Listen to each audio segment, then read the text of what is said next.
Hello, welcome to this video. On this video, I'm going to be pitting two monster musicians against each other. Well, actually pitting a band against a monster musician. I'm going to be pitting two of my favourite musicians of all time.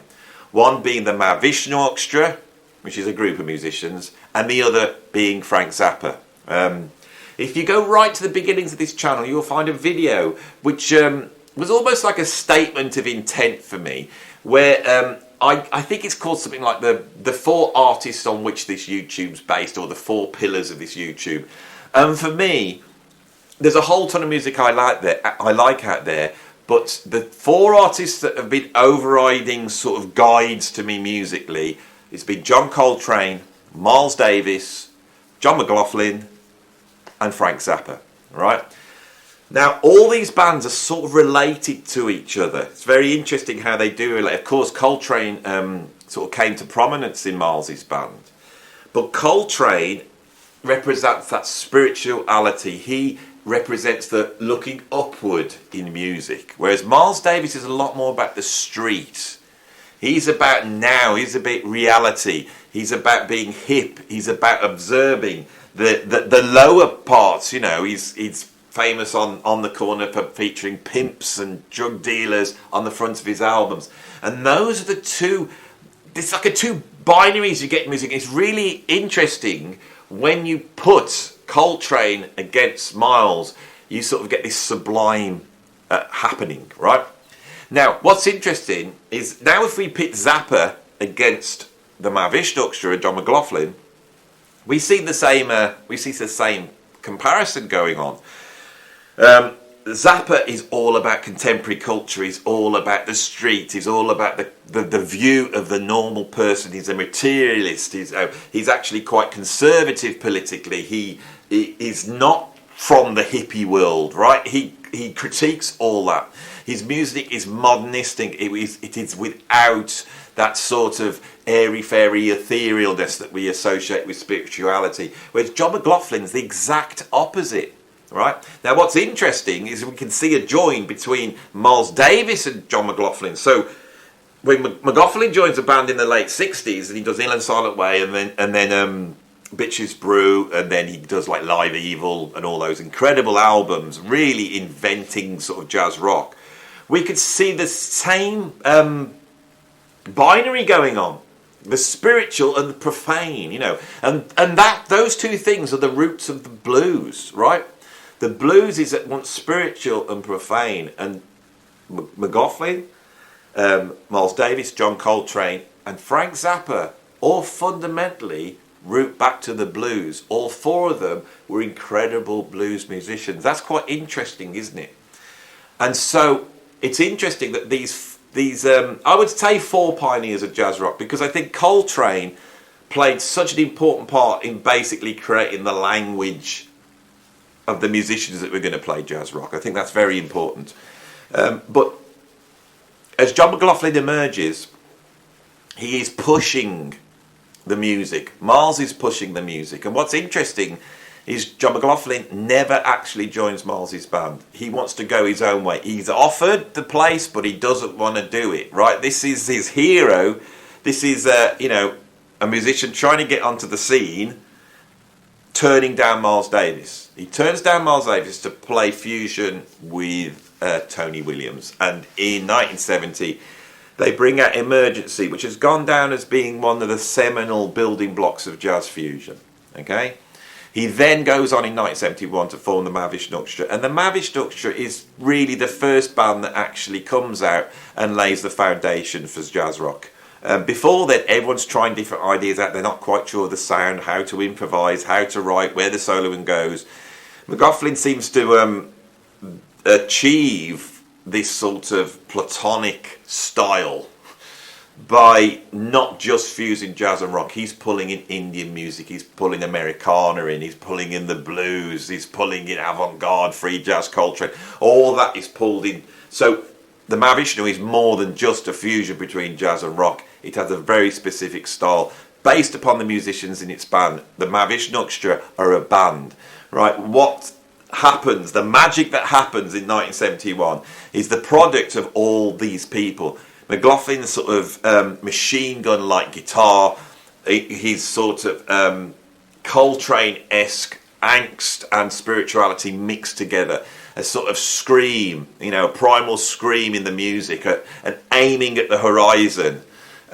This is underpinned by Billy Cobham's incredible drumming, which takes from Indian music and divides up the time in this new way. Whereas rather than cutting great big crotchets out of the music, he builds it up out of little parts of twos and threes. This is something that comes from Indian music. In his two soloists, he has two incredible soloists. He has Jan Hammer, who is an out-and-out jazz guy, can play jazz standards till the cows come home, but he's looking forward to the future of the keyboards, and he wants to use synthesis to try and emulate the sound of Indian music. Whereas with Jerry Goodman, he has the combination of blues, Hendrix, but also classical. Jerry Goodman was a virtuoso in both of those areas. And this is underpinned by the great Rick Laird. Rick Laird that went back in the early 60s to Ronnie Scott's, where he was a house bass player, playing with the likes of Rahsaan Roland Kirk and Sonny Rollins. And this is a guy that knows how to underpin a band, but can also negotiate his way through these incredible charts. So this magic happens, right? They all get together and bang, this magic happens, right? Now Frank Zappa's in a completely different place. These are polar opposites. He emerges in 1966. He's pulling all these different things together, but the Mothers of Invention is like really a countercultural, anti-hippie band that is critiquing the sort of West Coast cult hippie culture from a much more sort of East Coast perspective. He's pulling in the blues, right? He's also pulling in modern classical music, especially composers like Varese, who he was obsessed with. He's experimenting in the studio, and he's bringing in a type of improvisation that comes from free jazz, I would say primarily from Eric Dolphy. And as the Mothers start to progress, he starts to integrate improvisation more and more. It's a completely different type of improvisation. Zappa's improvisation is much more like extemporization that you would expect to come from the sort of classical avant-garde. He's using improvisation to create compositions, right? It's not necessarily, jumping on the form and then doing what the Mahavishnu and just taking off and trying to reach up to the sky. What he's interested in is the way things work together, coincidences. It's a very avant-garde approach to improvisation. This experimentation in 1970 results in a number of albums. Hot Rats, Bert Winnie Sandwich, Weasel Rip My Flesh, and these can be seen as well as Miles Davis and these other groups. We can really see these as the building blocks of fusion. So Frank Zappa by 1970 has been a pioneer of jazz rock and fusion. All right. Now, John McLaughlin is a Mothers of Invention fan. He's listening to Freak Out and We Were Only Into Money. He's aware of what Frank's doing and he's listening to it. Right. So what's really interesting is in 1970 when Hot Rats comes out and Zappa gets rid of all the vocals and they just start playing. He has not one but two violinists on that album. He's got Don Sugarcane Harris, who is another violinist that plays electric violin and is very blues orientated. Right, that sounds very is very important to Hot Rats. But he's also worked on this album with Jean-Luc Ponty. Jean-Luc Ponty is the cutting-edge jazz violinist in the world at that time. Right, one of the most important jazz musicians in history. And this album features Jean-Luc Ponty improvising within Zappa's incredible compositions. We've got King Kong, Idiot Bastard's Son, 20 Small Discars, which are all existing Zappa tracks. We've got How Would You Like to Have a Head Like That, which I don't think that's an original composition for here. We've got America Drinks and Go Home, which of course is off. Which album's that off? I'm going to say Absolutely Free. Sorry, mate, if I got that wrong. And there's the 90-minute music for electric violin and low-budget orchestra. That is an absolute masterpiece. Why this album isn't mentioned in the same breath as Hot Rats, I don't know. If John McLaughlin is listening to these albums in 1970, then goes to form the Mahavishnu Orchestra, was it these albums that gave him the idea of bringing a violinist in? right? Now, at that time, he asks Jean-Luc Ponte to join the band. And Jean-Luc Ponte can't. I think it's because of some sort of, being French, there was some sort of immigration thing going on. It's not that he didn't want to. So Jean-Luc Ponte ends up playing in Frank Zappa's band, right? And in 1973, Zappa goes out on tour. In spring 1973, Zappa goes out on tour, co-headlining with the Mahavishnu Orchestra, although the Mahavishnu Orchestra opened up for Zappa, which might not have been a great idea. In that band at the time, we had, I think it was Ralph Humphrey on drums, maybe Tom Fowler on bass, Ruth Underwood, I think, George Duke. This is off the top of my head, so I might get this wrong. Sal Marquez on trumpet, and I think Jean-Luc Ponte, right? This tour was billed as being the tour of all tours. We've got the two giants of progressive jazz rock experimental music together on stage, right?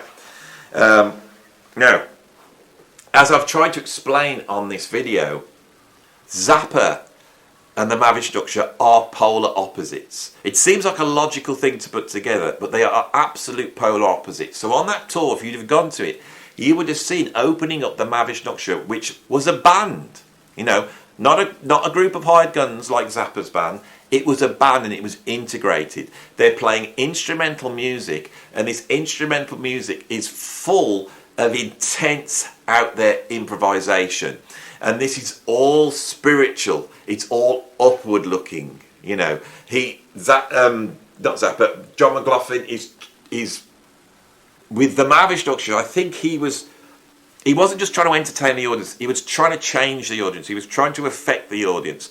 And one of the things that's mind-blowing about the Mahavishnu Orchestra is he sort of achieved it. There has never been a band in history that is so loud, fast, intense, avant-garde, and went on for so long that managed to pull in audiences like that, right? This band was basically where music fans went to have their mind blown. And those audiences were full of people, some of which were being pushed to an ecstatic state, probably, helped along with plenty of drugs. I know everybody I've met who actually saw the Mahavishnu Orchestra in 1972, 73, they've always said they were on acid when they saw it, which sounds like a mind-blowing experience, right? So we have this spiritual, intense experience with the Mahavishnu Orchestra. Frank Zappa's band's the complete opposite. He is pulling in all sorts of different styles. It's all quirky and it's comic. He's got vocals. He's got comedic interludes, right? The musicians are playing from a sort of very modern classical approach, right? And I think the musicians in the band, when they saw the Mahavishnu Orchestra, like everyone else at the time, they had their minds blown. Now, Ralph Humphrey, the late great Ralph Humphrey, the drummer with the Zappa band at this time, I did his last ever interview, and it's well worth going and checking that out, because I wanted to talk to Ralph to explore a whole bunch of things, and one of them was the influence of the Mahavishnu Orchestra at this time on Frank Zappa. What Ralph said, and it is so valuable, because I did the interview in March with Ralph, and then in April he sadly passed away, so I possibly did the last interview, and Ralph said so eager to do this interview that I think he wanted to put the record straight. So it's his historic interview as far as I'm concerned, because that is Ralph's testament to his career, and what an incredible career he had. So Ralph, seeing Billy Cobham, what he said was that it was the stamina and the volume and the speed that he was playing at, and Ralph then, because he was faced with a similar problem with the Zappa band, of just this sheer stamina, really took something from Billy Cobham on that tour. Now, when you look at interviews with Billy Cobham also was faced with this problem of stamina. And the way he overcame it was almost by taking on a meditational aspect to his playing, which I think McLaughlin was trying to inculcate with the band members. He was trying to get them to have a spiritual experience, albeit the sort of non-believers having that jazz out-of-body experience, and then with Rick Laird and McLaughlin, who were the sort of much more spiritually minded, seeing this as being a spiritual exploration, right? So basically, if you're going on the title of this video, Mahavishnu versus Frank Zappa, I think, and I've done a little bit of research for this, I've gone back and read some reviews at the time and read some interviews with fans, and it seems that the audience was split. There was Mahavishnu fans there and there were Zappa fans there, and I think it can be seen as a draw, except for the effect that this tour had on Frank Zappa. I think Frank Zappa saw himself as the big out there musician, right? And I think when he walked in and watched the Mahavishnu and he saw the power and the out there-ness, it changed him, because at that point his music changes, right? His music becomes a lot more jazz rock, a lot more earthier, a lot more sort of based in rhythm and blues, which is a big part of the Mahavishnu sound. He brings in another drummer. By a year later, he's got not only Ralph Humphrey, but Chester Thompson.